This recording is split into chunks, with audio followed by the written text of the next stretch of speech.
What's going on, everybody, and welcome back to FBA Capital. Today I'm bringing you guys another daily range case study on none other than NAs100. We're not actually doing US 30 today because NAS100 is actually the pair I was able to catch a trade off of today.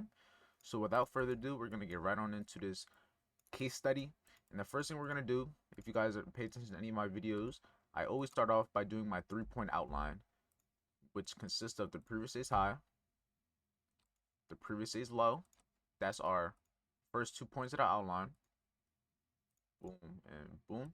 Then I like to do the Asian session range, which is the second point of the outline. So from 18 o'clock all the way to midnight, that's what I classify as my Asian session range. And today it was actually a pretty thin range, but nonetheless, it's still going to be used as an effective area, as I will show you guys. And the last part of the outline is going to be the 12 a.m. open. So right here.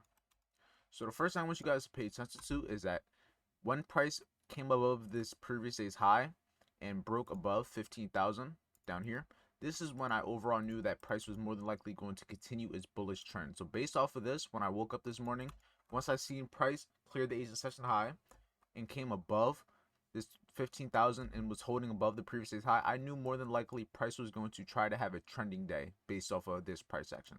So now we're going to pay attention to a specific area and price, which is going to be right down here. Why this area? Because this is currently the low of the day. So I'm going to put LOTD, which is the low of the day. The low of the day happened during what time? 3 a.m. So we have the low of the day at 3 a.m., which is a classic example of a potential chance to have a bullish London continuation, in which we did have. So from here, this is the price where we had the low. Price came, retested the Asian session range at 3 in the morning, making the low of the day. And from here, price started to expand higher. Now, the next area I want you to pay attention to is going to be this high up here. Why is this high important? Because this is the high that led to this retracement. But now, before we get to that retracement, I want you guys to understand why price had this reaction that it did here. And this was actually a trade I was able to catch. I was actually able to catch this short trade through all this. I was able to catch this whole move, and I'm going to show you why. So for example, we're going to go to a higher time frame such as the 4-hour, and we're going to look to the left. So you see we have this 4-hour bearish order block right here. So I'm going to draw it all the way over to here, and we're going to go back to that 15-minute time frame, and you can see that this is where price tapped into at this time. Now that's not the only confirmation I have. I have another confirmation, which I'm going to show you right now. And actually, let me check to see if this actually came into the 50% of this. I don't think it did personally. It came close, but didn't touch it, so it is what it is. But now I'm going to show you guys the last confirmation, which was price came into this 4-hour order block, tapped into 15,200 at what time? 9:30. So we have time of day, which is a key for volume. We know around these times, which is the market open at 9:30, the New York Stock Exchange open, there's a lot of volume getting pushed into the market. So from here, we had this 4-hour order block rejection, plus we had 15,200 rejection at 9:30 in the morning. So we had 3 confirmations for why I was expecting price to overall keep this downtrend. And I overall did think price was potentially going to have a reversal on the trend, but nonetheless, I wasn't able to catch that full move. That's why taking partials is very important and taking them in specific areas. I took partials at a 1 to 2 risk reward. So now that we have that, I want you guys to go. Now we're going to bring our eyes back to this low and this high, and we're going to show you how you could have potentially caught this expansion to the top side. So since we know this is the low of the day that was traded during London session, if we knew we were looking for potential New York retracement to have a London continuation, we're going to simply draw our fib from that London session low, which was at 15,000. So you can even draw it just from the 15,000 level since it's right there. And we're going to draw it all the way to that high that price had. Take off the 30.20%. And you see that price cleanly came back into this fib long. And it didn't tap into a big figure level, unfortunately. But if we go to a higher time frame, such as the hour or the 30-minute, you see that we have these 3 consecutive down candles right here, which is going to be our bullish order block.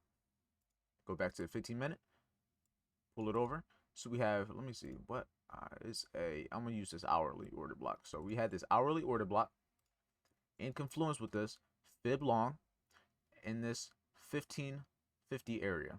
So right in here, it's a mid-figure level. This is a mid-figure level. So 1550, I'm going to make this black because it's not a big figure level in my opinion. but we tapped into 1550, which is a mid-figure level, tapped into the fib long from the London session low to the New York session high, and then we tapped into that 1 hour bullish order block in this uptrend, and then from here, price expanded to the top side. So now let's annotate this. And at what time does this happen? At 10 o'clock. And I'm pretty sure there was news at 10 o'clock also today. Yes, there was. It was news at 10 o'clock, and this is when price starts to push higher. So we have 10 a.m., just like this. 10 a.m., I'm going to put in parentheses news. Plus, we tapped into our fib long from the London low to the New York session high. Plus, we tapped into that 1 hour bullish order block. And this is what led price to have this expansion to the top side. From here, price ran above, doing what?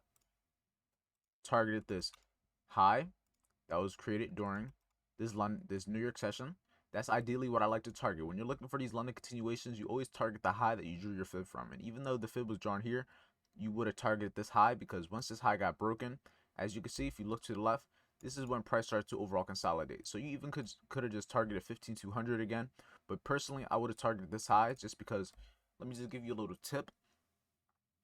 When you're looking for London continuations, you're ideally going to be drawing your fib from the London session high or low. It depends whatever you're given.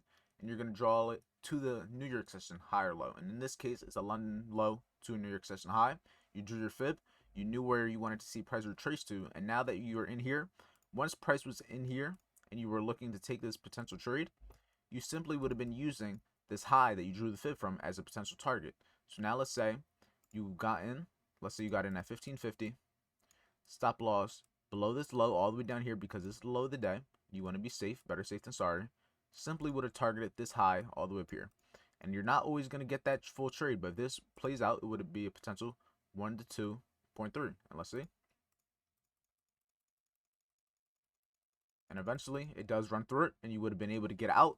And then you could have potentially missed a little bit more profit. But now let's see how price just starts to consolidate in this little area. So even though you did miss out on a little bit, so say you missed out on a potential maybe a 1 to 3 trade, if you would have taken profit at this very high, but that's not always going to happen. That's why taking partial is very important. So now let's annotate this area up here. So you have the high of the day at, what time is this? 15:30, which is about 2:30. So we have the high of the day at 2:30, just like that.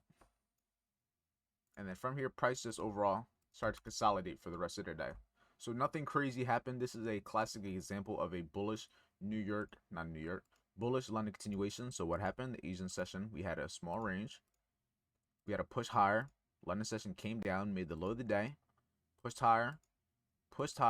New York session came down, had that retracement, and continued to push higher. So it's a very clean example of just a classic bullish London continuation. And this is going to be something that you can easily use in the future to anticipate potential trades. So let's go over this one more time. London session created the low of the day. It didn't come below the 12 AM open, which is ideally what I like to see, but not all the time is going to happen. We tapped into 15,000 right here. So let's have this. Plus we tapped into 15,000 big figure level. At 3 in the morning, making the low of the day, price started to expand higher, created this high after tapping into this 4-hour order block, 15,200 at 9:30 in the morning. From here, price had this retracement back to 1550. From here, we drew our fib from the London session low to the New York session high.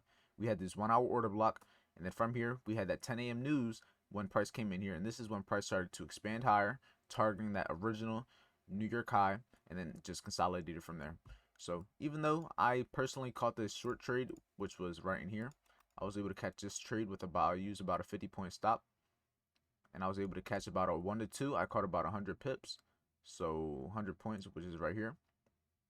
I was able to catch this 1 to 2, took off 2% for the day, left the runner, but unfortunately the runner ended up, as you can see, coming back and breaking me at break even, because once I get to 1 to 1, I do break even. So once price came up, had a little bit of more profit again, but then it eventually came and stopped me out. So it is what it is, but nonetheless, I was able to capitalize today, and these are all learning experiences. So what I'm going to do is I'm going to screenshot this and I'm going to send it in the Telegram.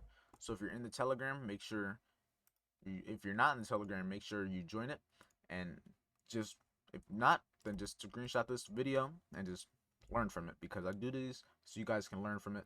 That's the main reason I do it. But with that being said, if this video was able to help you in any way, shape, or form, make sure you like this video, share it with a friend, and subscribe. And with that being said, stay motivated by the fear of being average, and I'll see you all in my next video, and I'll see you all tomorrow morning for my next live trading session. So let's have a good day, let's have a good week, and I'll see you all soon.